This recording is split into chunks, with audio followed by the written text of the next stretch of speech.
agenda this afternoon. We've got a presentation from a group that are handling marketing resources on behalf of our National Marketing Fund and how to access those resources. Richard's going to take the lead in that presentation. Tim's going to share with us some developments in iGyro software and how to get the best use out of those updates. I'm going to finish up our session with some training on using a sales system and how to do that well. Richard is our first guest presenter joined us. You know? Not that I can see. I've called them and sent them a text. So, okay. Can you see on that band across the top if they're there? Get Smart. Yes. That's it. So that's Karen and Dave. Great. All right. So we'll unmute Karen and Dave. They're beautiful people. Hello. Can you hear us? Oh, hello. Oh, okay. I was glad you said we were beautiful people. I was getting stressed. Thanks for the recipes too. I've already made them for lunch. Oh, I'm impressed. Which ones did you make? All of them. All of them? God, the guys would have had a feast. They had cock of in and mussels cooked in cider. Oh, yeah. I gave you a couple of my gems. We're very fancy in Brisbane. Thank you for joining us. Pleasure. Thank you for having us. So what we'd like to do is if you can set up the screen share, please. I guess Glenn does that. Then you can just run through everybody how they can make online orders through your wonderful online warehouse. Absolutely. We've got it all ready to roll. Just letting you share the screen for us and then we're good to go. So I thought maybe firstly we might just introduce ourselves for everyone else who doesn't know us. Richard knows the fabulous Dave, who is the IT guru behind the software. Hey guys. Dave. Hi. So how many, I can see 3 or 4 other people. How many on the call? Hundreds. Hundreds. Oh, wow. Didn't realise you had that many franchises. We're recording it too, Karen, so anybody that's unable to attend due to prior commitments or anything that's come up will be able to run through it, and also I'll be able to do it. So thank you. Fabulous. Yeah, no problems. And if for some reason you want us to host another event another day, we're always happy to do that. No issue whatsoever. Thank you. My name's Karen. For everyone else that's on the call, I'm the operations manager, and we have Sarah Cossa here, who is our online administrator. So she keeps your stores up to date, adds new products, and if I'm not in the office or Dave's not in the office, she'll be happy to help you with any questions. So thanks, Sarah. So what we might do is give you a run through. So this is the login page. We've just logged in as Richard. Hope you don't mind, Richard. We've logged in as you. And it's a very easy to operate system.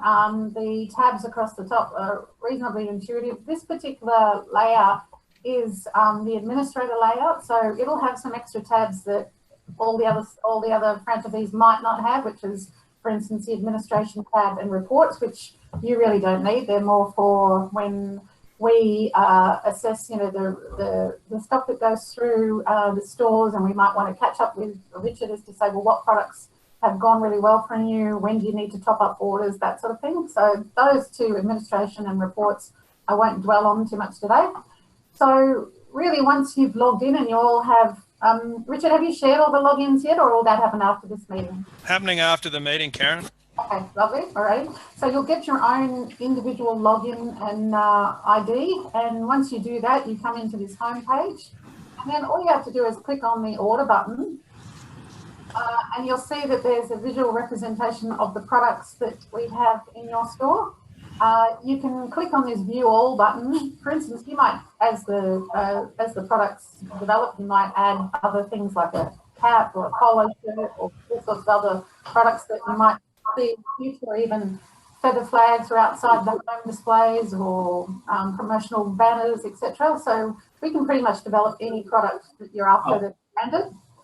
So the categories Up or down? It's up or right. Everything, can you hear me okay? Yes, thank you. Yep. So the categories down the side here are at the moment specifically designed for your product selection. So you've got bags, key rings, novelty items such as might be classified as pens or keyrings or balloons, and stationery and office. But this list can keep growing and growing to whatever products portfolio you'd like to build. If you just wanted to see bags, you can just click on the category there. You might have 5 or 6 different bags. In this instance, we just have the one. If you click on the product, it will show you a larger image of the bag, the product code, and the maximum order quantities and the increments that you're allowed to order it in. So Richard has set these numbers to make it easy for you to select and to keep obviously the cost down from a freight and a picking and packing point of view. So you're able to order this particular product up to a maximum of 40 units and in increments of 5. So you'll see here that it's available in blue and in orange. And if, for instance, you wanted to order the blue, we'll just test it for a minute firstly to see if it will allow me to order 3. And it should come up with an error there saying, no, you're only allowed to order it in increments of 5. And if, for instance, I tried to order 45, let's just make sure that this works. And yeah, it shows us 45 there, but then when you actually add to selection to cart, it will tell you that you can't order 45. So let's just assume we're going to order 10 of those and select. I'm going to remove this one. And then you might want to order the orange. So you just select it from the drop-down box and let's say order 10 of those and then add selection to cart. And from that point, you can see that you've ordered 10 of each of those bags. If you want to, and that was all you needed, you could go to checkout. Or if you wanted to add more items, just click on the add more items and it takes you back to where you were in the bag category. But if you want to view all again, just click all. And now you might want some key rings. And again, with the key rings, it's maximum order quantity of 10, increments of 1. So you can order those one by one. So here we could order 6, let's say. And select and add that to cart. So it's really very simple to use. If we then go to checkout, it will ask you for delivery address information. Now here it's coming up with Richard's details, but yeah, when it comes to your details, you need to make sure that you're always entering the most up-to-date delivery address. So I think we've loaded, haven't we, Sarah, the delivery addresses? Yes. Or for all the franchisees, yeah. But as Richard mentioned, sometimes these addresses might change. So always do a double check on the delivery address. So at the moment for Richard, we just have this delivery address. And it will auto-populate with your other information. The only thing you have to add is a phone number. I'm just going to click on that and click continue. And then on the next screen is the shipping address details. So again, it can be use my billing address. So you could just click on that, which is what we've done. Or you can, oh, sorry, it's overwritten it. We want to order branches now. Yeah, okay, so let's just go Coffs Harbour, just as an example. So we picked up Coffs Harbour and it's put all those delivery details in there. Again, a phone number, I'm just going to add that one. Delivery instructions might be, need this by 31st of the month for event, just as an example. Or it could be a specific date, or it might be attention someone's name if it's going to a different delivery address. And then you would just click continue. It gives you then an order summary. At any time you can delete items if you've changed your mind. Or you could go back in and go back and edit the order if you needed to. If for some reason you, let's say you had 20 products on here and then you got interrupted, you took a phone call or you have to leave the office urgently, it will hold that order in your cart. So you can see up here it says cart 3 items. It will hold that in your cart until you log back in again. So you don't have to go through the process of entering it again. And then here, if you click submit order, you're happy with everything? Just a moment, Karen. Those prices that are there, where are they coming from? So they're coming from the original order. So the goods are supplied free of charge. So the franchisees are only paying the picking fee and the cost of delivery. So just so that everyone's clear with that. So we'd need to have that We can remove? remove those pricing if you want. I think maybe in the early stages of our discussion, you wanted to leave it there so they could understand the value of the items, but we can remove that if you would. Yes, thank you. It's just a bit confusing. People think they're paying $45 for something when they're not. So thank you. That's all right. We'll remove that. That's fine. So you can see here, it's then gone to say, thank you, your order has been submitted and will be actioned shortly.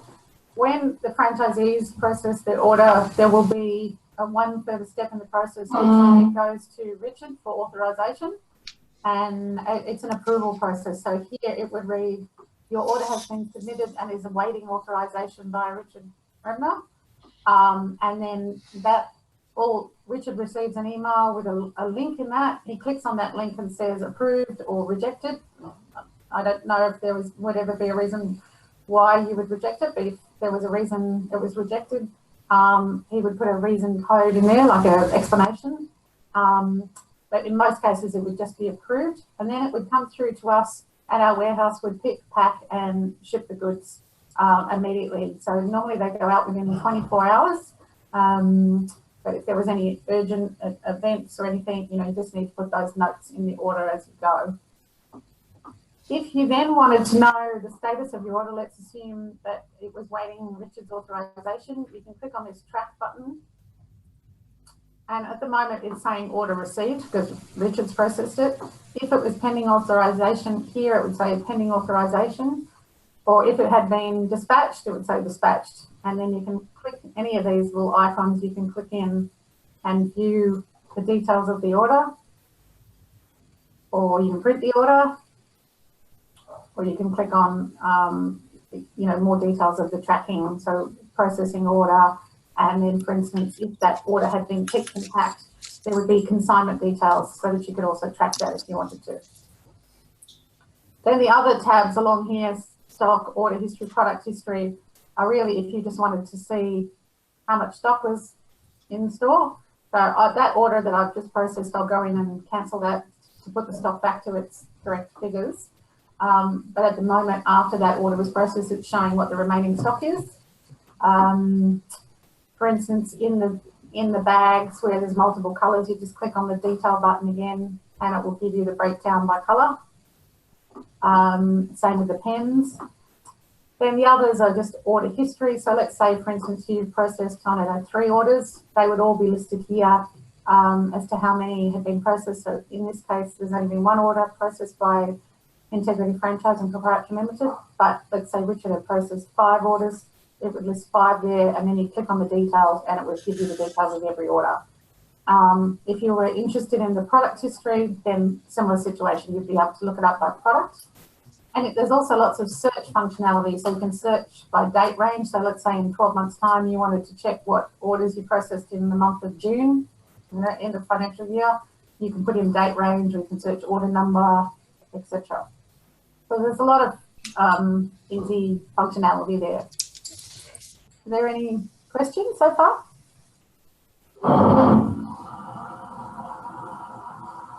No? No questions? I think that's probably an adequate explanation of that that function. I think it's an opportunity now, Richard, for us just to talk about, I guess, what's appropriate order quantities. Yes. Well, they're controlled by, as Karen mentioned, a minimum and maximum order. There's a bit of a suck and see approach with this, and that people will do the right thing and order things in reflecting how many they're likely to use. So, hence why the final authority comes to me. If someone's ordered 2,500 bags on day 1, I'll be having a bit of a chat to them, but I trust that everyone will do the right thing, and that won't be a problem. Yeah. So just some principles around how we see this working.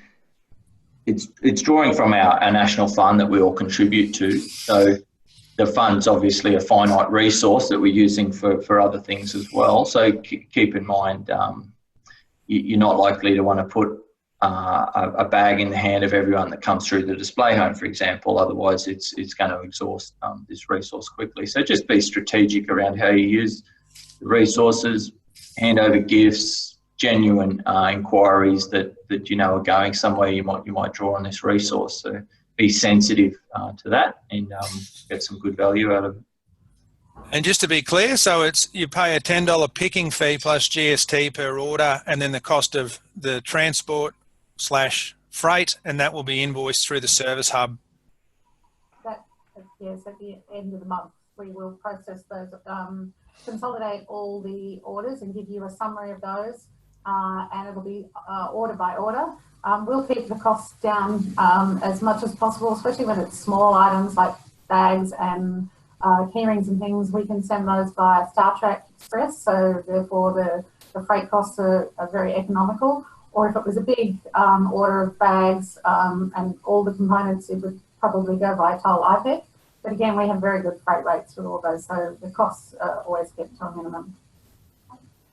The other thing that you might like to consider going forward, obviously with being a home company, we do a lot of catalogues and things for some clients as well that utilise our online store for their merchandise, but in some cases they might also put some of their product brochures in it. If there's ever an instance where you would like us to print those or to pack those into your shipments, we could also consider that. But that's really down the track. This is, I suppose, just our first introduction to your branded merchandise, and we can pretty much source anything that you require. Thank you. Pleasure. Okay. Pardon me. If no one's got any other questions, thank you very much for your attendance, and we'll set you free to go off and enjoy the rest of your afternoon. Wonderful. All right, and we'll remove those prices, Richard, and then if there's any adjustments you'd like us to make to the minimum quantities and maximum quantities, just feel free to shoot an email through to myself and Sarah, and we'll get that action for you. Thanks for all your help. Pleasure. Thank you, everyone. Bye-bye. Bye. So, Richard, you'll be providing individual logins. That's right. So everyone will get an email with a individual login and also a username, which I'll do at the end of this meeting. And what I've put in there is physical delivery addresses as I've got them as at today, but as we all know, that may change, which is why we've added that extra function in for you to all individually have the responsibility to double check the delivery address. And the system, as you can see, will tell you if you're putting in a PO box that it won't accept that. So it's very easy to use. Good. I think that's an excellent addition to our offer. So thank you for organising that, Richard. Yes. Tim, would you like to move forward with demonstrating the new functions in Jira? Yeah, absolutely. I'll just share my screen, make sure everyone can see that okay.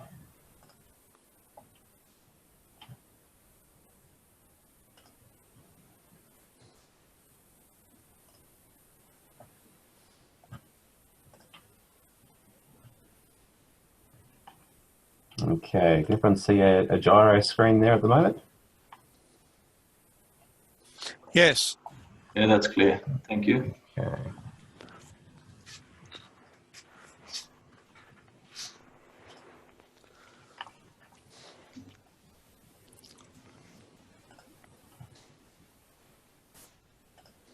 I apologise, just lost my lost the screen I'm trying to show. Okay.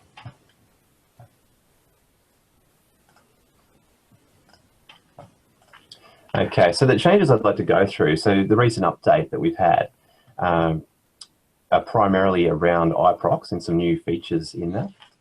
So hopefully looking at the iProx screen there at the moment. And if we just go into the job workup. So most people will be familiar with the job workup here. So we add items from the master price list into the estimate price list on this side. Now, when we double click these items, we get an edit screen for that particular item. So the new features that we've added here are to do with margin and markup. So a few weeks ago, Shane went through the difference between margin and markup. And this will allow you to type in either a margin or a markup and calculate backwards, I guess, if you need to. So if you put in a, say, 15% margin, it will tell us that the markup is 17.65%. Or 20% margin, that's a 25% markup. So what we're doing, we're starting off with a cost including GST price for this item. and we're enabling area loading depending on what your loading may be. And we've got a margin in this case of 20%, which will come out at the retail price for us. All right, so we type in a quantity here, that'll give us the total for that particular item.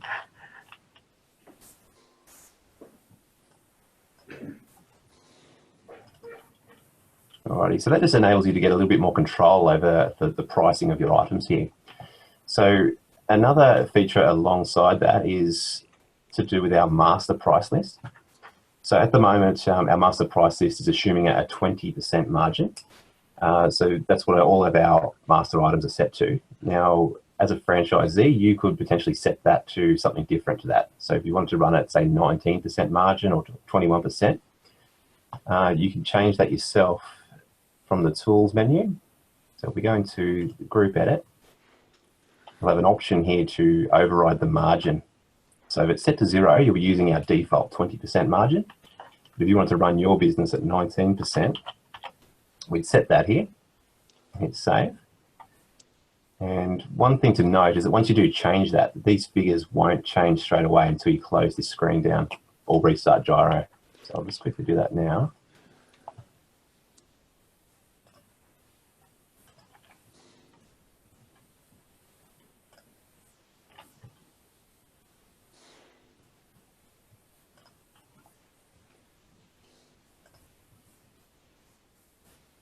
Okay, so now we should be running at 19% for all of these items on this page. So that means the prices have changed slightly, and we can prove that if we right-click in the headers just here, there's a column chooser, and it's just a few additional fields we can use. And one of those is a margin override that we can drag into this master price list to give us a bit more detail.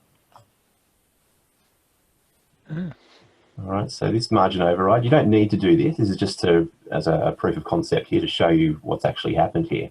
So it's showing at 19%, and this is your retail price over on this corner here on the right-hand side. Just one thing to note, if you do double-click that item to look at the detail, it's still showing our master price list a margin of 20% margin. But you can see that the figure is different. So the regular retail price for us would be $4,500, but you can see on your right-hand side there that you're running slightly less than that, $4,444. And that's because you're running at 19% margin.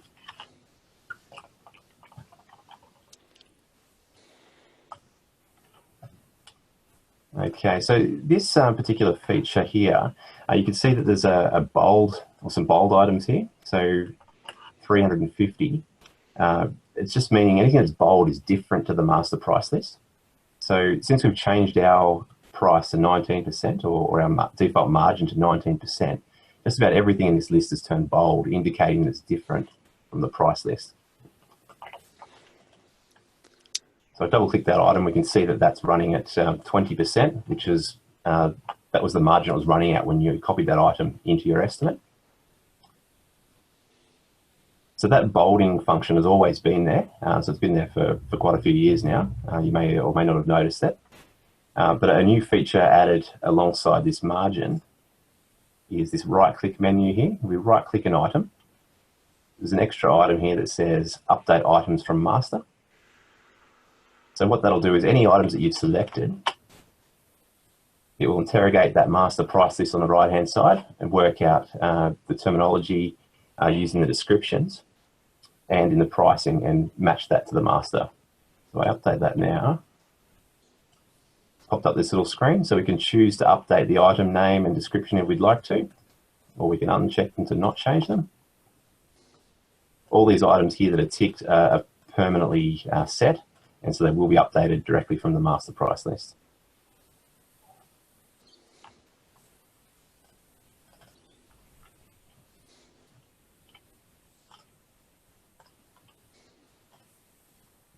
Of course, these items I've picked aren't part of that list. I apologise.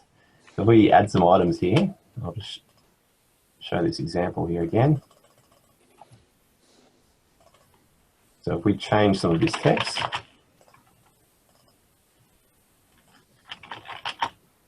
we change the price. I'll update these from the master. You'll notice that it set the text back to how it should be, as according to the master price list, and the prices have been reset as well.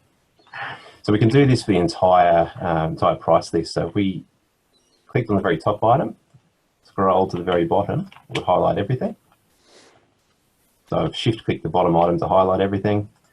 Right-click, update from master, click OK, and that will run through every single item and update to match the master price list. So that's a good way if you're working on a really old estimate that you'd like to bring up to current pricing. Mm. And you selected that from tools, was it, Tim, to change that margin, just to recap for everybody? From tools and group edit. And it's the margin override item here. And that margin override only relates to iProx. It doesn't impact on the loading that we get out of the report section at the front of Gyro. No, it does not. So the area loading is slightly different as well. So there's an area loading for each franchisee as well, based on their consent authorities. So that is independent of this margin. So the consent authority loading will affect the base price of a home, whereas this margin is specifically for the items in your price list. All right, so the base price is this base price here, the calculation in iProx here. And this figure is affected by consent authority loading, but not by that default margin. All right, so we've also got a compare tool here as well. So it's been in Gyro for a while, hasn't really been released just because it needed a few updates.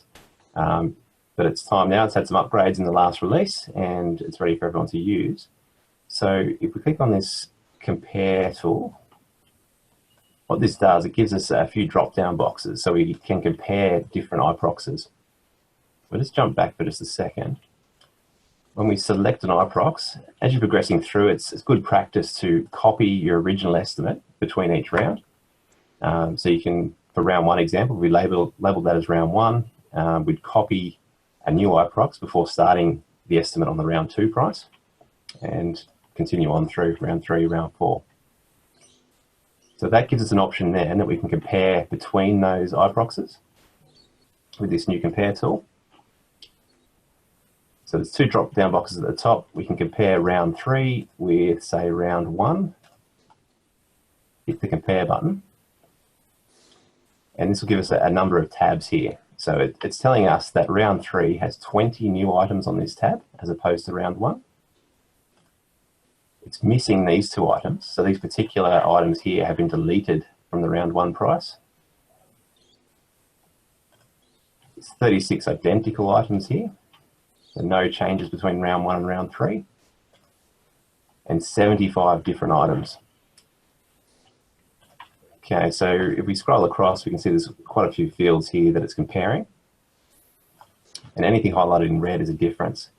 So this row here that I'm on, for example, is comparing the item name between round three and round one, highlighted in red. We can word wrap that, and you can see there's a slightly different amount of text in that particular item. The quantity has changed from 55 to 49, and that's the only change for that item. Okay, so you can see each one of these rows, there's 75 of them. Each one of those rows has a particular change that's been flagged for you. So this is good if you've got say a sales consultant that's done an estimate for you, a contract administrator might make some changes and then pass it back to the sales consultant. They can see the changes that have occurred over time and help the learning process there as well. So they can see what's changed and probably get a feel for why that has changed. All right, so a future update may allow us to update. So we could say, copy the round one text back into the round three just to override it. But at this stage, it's just a read-only view of what's changed between those two estimates.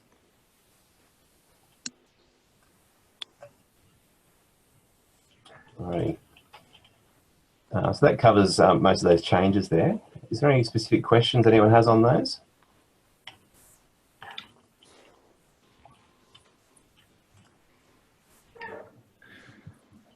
Tim, I think that's introduced some really good functionality. I can see hours and hours of, say, phone calls there around what are the changes and how am I meant to identify them. So thank you for those developments. That's very useful. No problem. Thank you. Thanks, guys. Yeah, all right. Is that something the client's going to be able to see or not? Not really. No, it's just behind the scenes for you. So it's not something that the client would make use of. And probably don't need to see that necessarily. So there's just some extra tools for you to work out your back of house pricing. Yeah, and it helps you, I guess, remember the changes even between sales estimates you do yourself. So even comparing what you do for a client where maybe your job's had a little bit of history, you struggle to remember what the differences are. Very, very handy way of identifying that.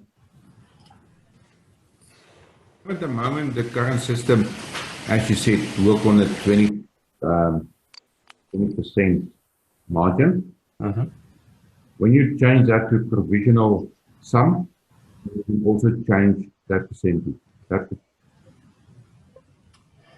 So that's actually something I didn't touch base on there, Chris.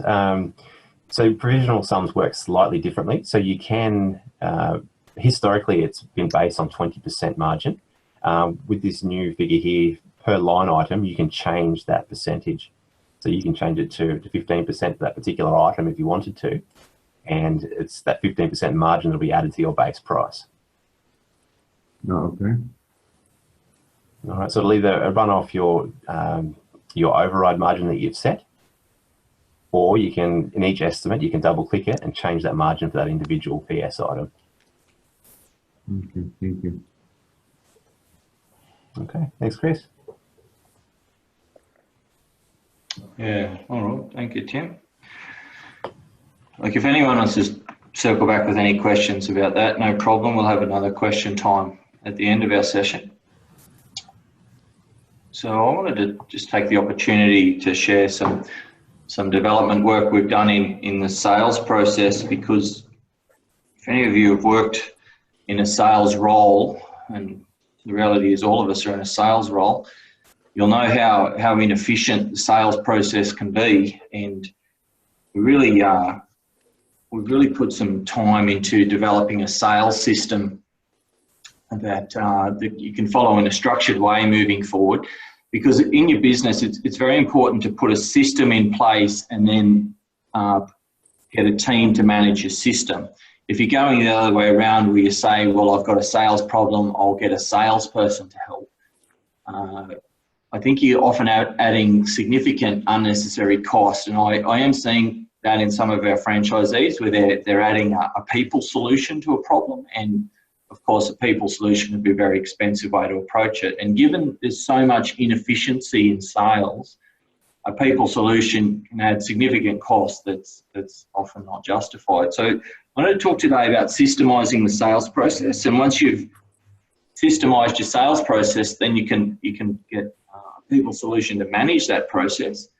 And Tim's done some development work with Gyro that'll be released in the next couple of days to task some of what I'm going to talk about today. And we've also developed some of the tools we need to generate the merged documents to support this process. So why systemize the sales process? Look, sales, as I've said, very, very inefficient. People love to waste your time in the sales process. No doubt you would have been to site meetings with people, then you realise at the meeting that they don't own the block of land, they haven't got finance, they really haven't gone far with their thinking, but they're very happy to get you to come out to the site and have a look. So the process we're going to talk about today is really about doing two things. It's about preserving your time, so when you do dedicate some sales energy to something, that you're doing that with the best and most efficient use of your time. And secondly, it's about positioning you as a professional, so a sales professional or a building industry professional, which is what we want for all of you. A system will do that. If you don't follow a system, then you'll find you've got a lot of wasted time and you're not positioning yourself well as the industry professional you are. So the other thing we see in a sales process is about building trust. So you've got to you'd recognize when people are choosing you, they're comparing you with another business, likely comparing you with another builder, and they're wanting to identify in the sales process who can they trust the most. Now, if you use a process, you position yourself to be trusted. If you don't use a process, if you're very ad hoc, then you're less likely to be trusted. So this is what we want. The reason we're promoting a process is because we want your business to be more systems dependent than it is people dependent. Very important that we go in this order. The system is first, and then people manage the system. So the sales system we're going to share today is one that is a 6-step process. And again, I've flagged that we have developed the resources around this, and it starts really with an email questionnaire. Now, all of you, let's just go back a step and remember that sales and marketing are two different things, okay? Marketing is about attracting the right customers to your company. The sales process then converts those customers to contracts. So we're not here talking about marketing, we're talking about the sales process. Please differentiate that in your mind. If you're saying to yourself, Glenn, thanks for sharing a sales process, I don't have enough inquiries to need a sales process or a sales system, then you've got a marketing problem, and we're gonna touch on that later on. But this is, once you've attracted the right customers to your business, this is the process we're recommending you use. The first step is an email questionnaire. The questionnaire is now in your merge document field. Tim, can you remind us what we called that questionnaire?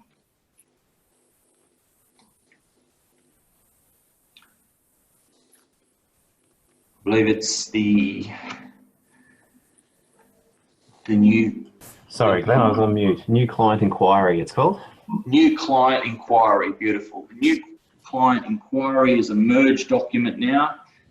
Access your merge document from your jobs tab, and you can generate a new client inquiry. So where are you going to use this? Well, you know your inquiry comes from lots of different sources. If you've got a display home, they're walking through the door. You'll get phone calls, you'll get email inquiry off the website and other sources, real estate agents, etc. So it matters very little where the inquiry comes from. The first step is to get an email questionnaire back in front of them. I will make an observation about phone calls. Phone inquiries, it's important not to have someone answering your sales inquiries that is bored, disinterested, busy, or otherwise occupied. So your phone inquiries, likewise your display home sales team, you want them fully engaged. Every prospect is a real lead that you want to give a 100% energy to. So if you find your phone inquiries are not well handled, a little tip here is to direct your phone inquiries to a voice message, because a voice message, a well-worded voice message, people would rather leave their details for a call back than talk to someone that's disinterested or busy. People aren't turned off by leaving their details, they're turned off by not having their calls returned. So a typical voice message will say, thank you for your call. We commit to returning your call within 12 hours, please leave your details, etc. And then likely you're going to return the call far sooner than that. So please use a voice message, a voice recording if you don't have a big enough sales team to answer all the calls in a courteous way. But whether it's display home, phone call, email inquiry, the first step is get the questionnaire back to them. Now, if you're thinking, let's compare a typical inquiry, someone that's a tire kicker, how are they going to respond to a questionnaire? They're going to go, what is this? I don't want to fill in a questionnaire. I've already chosen my builder. I was just doing a price check. So they're going to rule themselves out straight away. And that's what we're trying to do in this system. We're trying to qualify, qualify, qualify. We don't want you wasting 1 second of your time on a tire kicker. So use the questionnaire to get the tire kickers out quickly. You think of an A-grade client that's been following you on social media, watching you build a home down the road, been to your display home, likes what you do. You invite them to fill in a questionnaire. An A-grade client's going to respond and go, gee, these are a good company. Of course, I'd love to fill in a questionnaire that allows me to communicate clearly what I'm looking for. So straight away, you're starting to do two things. You're differentiating your tire kickers and your time wasters from your A-grade client. So your questionnaire will do that straight up. Two, it'll position you as a building industry professional. So there's many of your competitors are not going to have a well-worded, clear questionnaire. You've achieved the two things you wanted straight away by getting out a questionnaire. Now, once you've got the questionnaire returned, again, we're about saving time here. So you're looking at the questionnaire thinking, is there someone I want to build for? Is it in a location I want to service? Is it a job? Am I too busy for this? And again here, you're empowered to think, the last thing you ever want to do is not respond. If someone's taken the time to fill in a questionnaire, you're either going to pick up the phone and talk to them, or you're courteously going to say, look, I'm sorry, we're not able to service you at this time for these reasons. However, here's someone we could recommend, may be able to assist you, and politely refer them on. So at that point, you've invested very little time and you've qualified the client and made a decision about whether that's someone you want to service, and you've left them with a good impression of your business. Here's a professional business. They weren't able to help me. They politely referred me on. However, if I want to do business in the future, I'll certainly look them up again because I like what they did. So you're qualifying. Once you've decided to pick up the phone, you're doing what we call an audition call. So this is where you're really there auditioning to whether you're going to invest time to meet them on site and further pursue this job. Because you'll find 7 out of 10, or certainly the majority of questionnaires will be returned. The clients that rule themselves out, really, you didn't want to do business with anyway. They're likely tire kickers. But with the audition call, you're filling in the gaps in the questionnaire. You're starting to build rapport, and you're getting ready to make a time to go face to face with them. Glenn, do you just want to quickly summarise what's in the questionnaire? Yeah, look, the questionnaire is drawing out details around the specifics of their job, whether they own the land, whether they have finance already, what type of building they're looking for, their budget, those types of qualifying questions that are important information to establish early whether this is someone you'd like to do business with. So we've put some thought into the questionnaire. As with all our merged documents, it generates in an editable form. So you can make minor changes there as you need to going forward. The audition call, as I've said, they're auditioning and you're qualifying again. So, but once you've gone through that and established, I like the sound of this person, they sound reasonable, the questionnaire makes sense, yes, we want to do this business, you're setting a time for a face-to-face meeting. So you may have already had an encounter in the display home, doesn't matter. You really want to get on their site. It's, I think, very important step in this process. People want to see you on their site. You're taking an interest in their block of land, in their project. So you're really looking for a site meeting at this point. Set it. Don't set the meeting for tomorrow. Set the meeting for 5 or 7 days out. 5 days is a good guide. Not too soon though, not too far away. 5 days, a useful guide. Now, in terms of what happens next, step 3 is simply an email confirming the appointment. It's very important you put the phone down. You either put a note in your diary, you send a confirmation email, or you send it right then. Because again, you're positioning yourself as an industry professional here. Email to confirm an appointment and get a hard copy brochure in the mail. Now, last training session we did together, we showed how a well-presented corporate brochure is put together. If you don't have a corporate brochure, then use our national magazine. Either way, if they don't have a hard copy something from you, get it in the mail to them. And there's a reason for this, because you're making a commitment to someone and then you're delivering it. really, by the time they get to that site meeting, we really want them knowing a lot about you, because we don't want the site meeting covering detail that can be shared by your corporate brochure or via the magazine.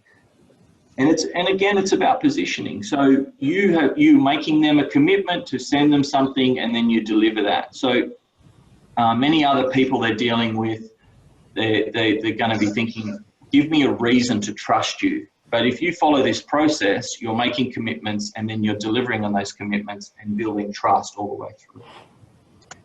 A couple of days later, you're going to put a phone call in to confirm they've received the hard copy document, and you may not do this yourself. You may get a sales assistant or a virtual assistant or someone else on the team to follow up and confirm that receipt. That's a nice thing to do. And the next step is just the day before the site meeting, you're going to send a site meeting agenda. Now, why do we use an agenda? Well, there's a couple of reasons. Again, you're positioning yourself as an industry professional that knows what they're doing. Plus, you're in some ways you're delivering a Trojan horse here, because by you giving an agenda, you're taking control of the meeting. So you want to give an agenda. We have established an agenda, a sample agenda, again in the merged document with purpose, covering the types of things you're going to do on a site meeting. So for many years, we've had a site inspection report.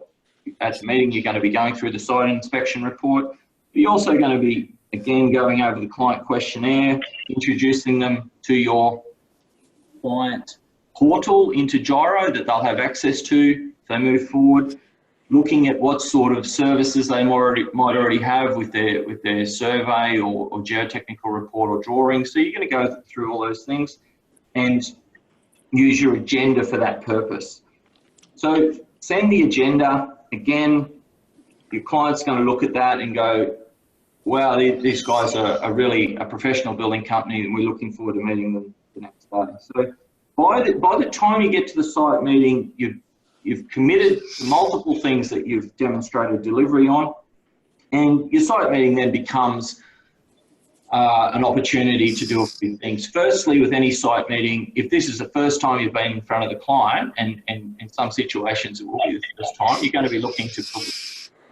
So everyone wants to be able to answer the question in their own mind, does this person care about me? Does this builder care about me as a person? So you're not going to go in hard and cold into your meeting agenda. You're going to build rapport. You're going to find out about them, what their likes and dislikes are, their family, etc. And everything's a little different in that regard, depending on the person you're dealing with. Initially, you're building rapport. Secondly, you're trying to get to the bottom of the key question at any site or sales meeting is why me and why now? So why do these people want to deal with me, and why do they want to build now? If you know the answer to that question, it positions you to really know how to take things forward. There's two ends of the spectrum here. At one end of the spectrum, you're hearing things like, look, we're not sure when we're building, and we're just seeing how cheap we can get it. That's one end of the spectrum where you might close up your folder and leave at that point. At the other end of the spectrum, you're hearing things like, look, you did a job for my friends and my family. We're moving out our rental in 6 months, so we really need to get going now. So at that end of the spectrum, you know that they've got some time pressure.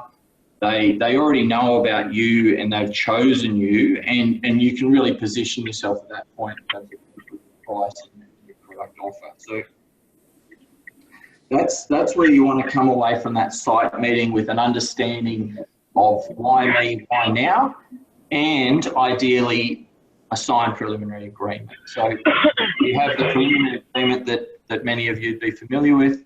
Try and get a signed preliminary agreement early.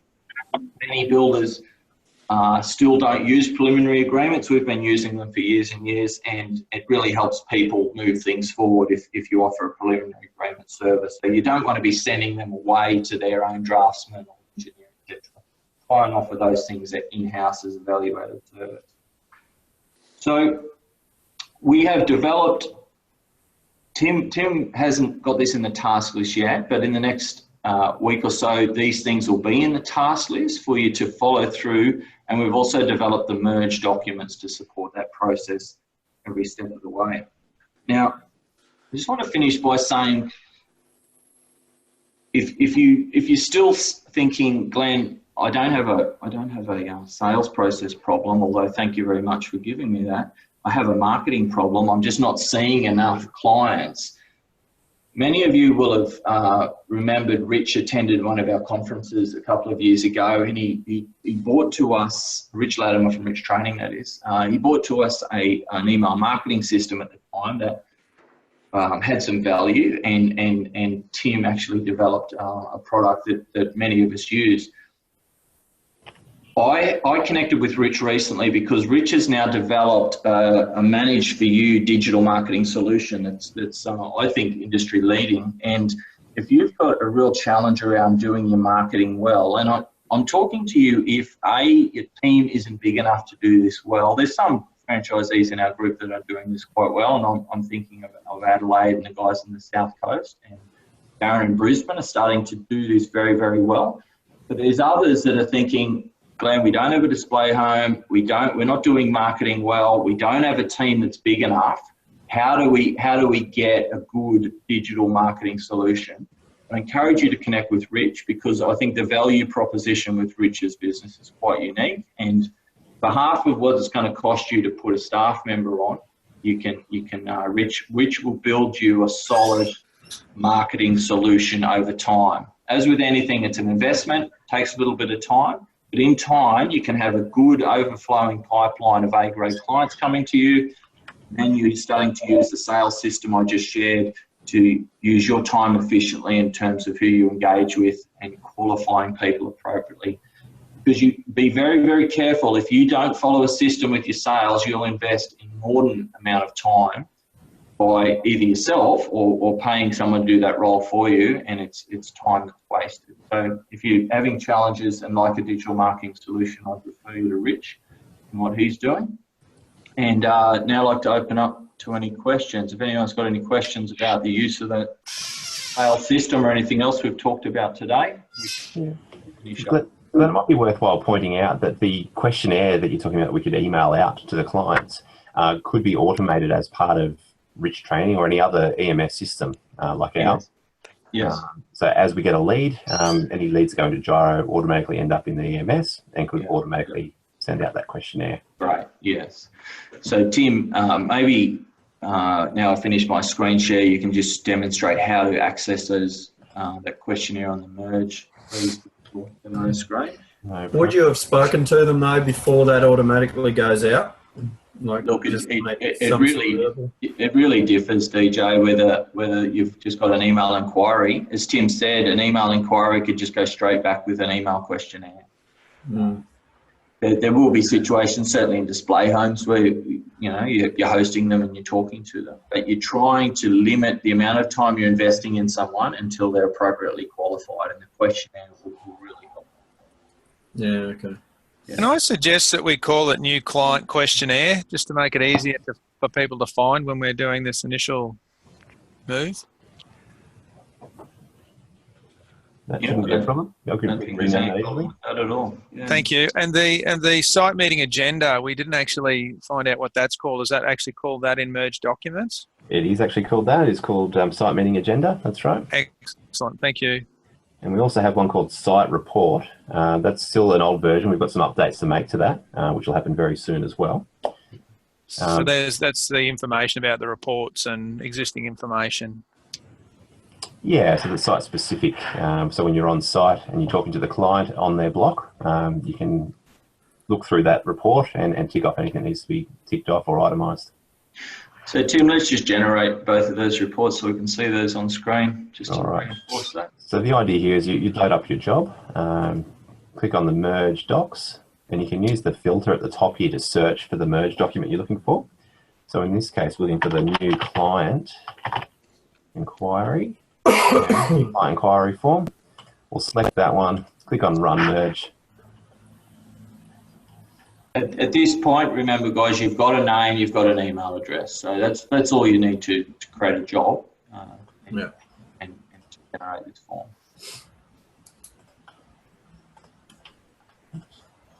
Yeah, I was going to say, because you may not have their second name, you probably don't have their job address. So you've got an email address. You can get a questionnaire in front of them. Okay, can you see the questionnaire there? Not yet. We can No. see your gyro screen. I'll have to reshare that screen.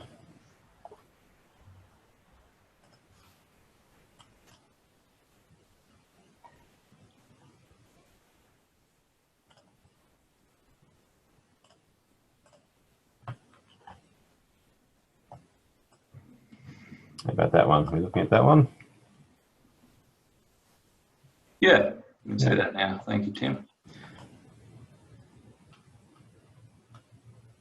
There's just some general details at the top there, land details, and then it comes into the pre-qualifying questions.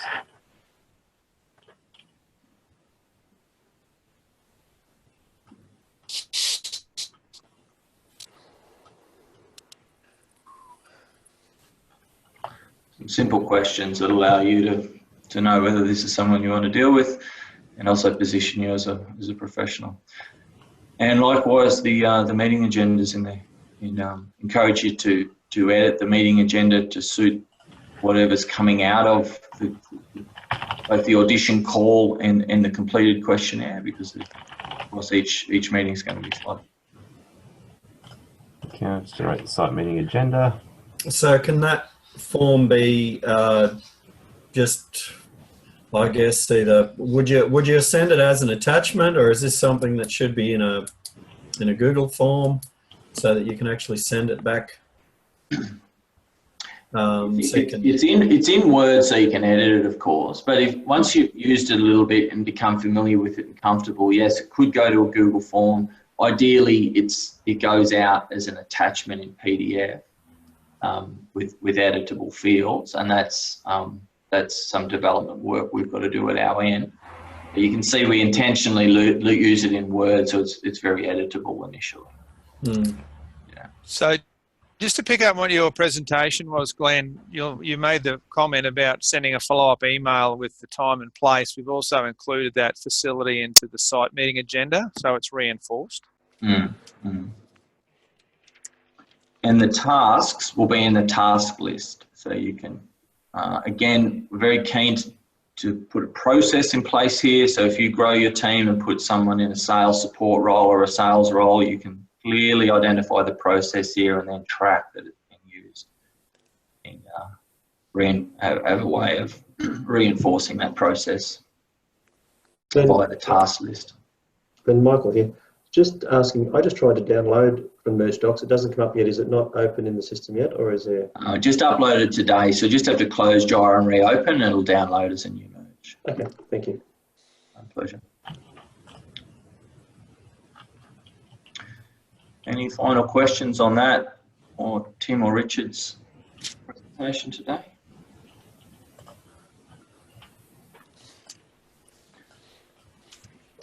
Well, thank you, everyone. Good to see you all. I hope you're enjoying our new training format and you're getting value. And have a good evening. Bye for now.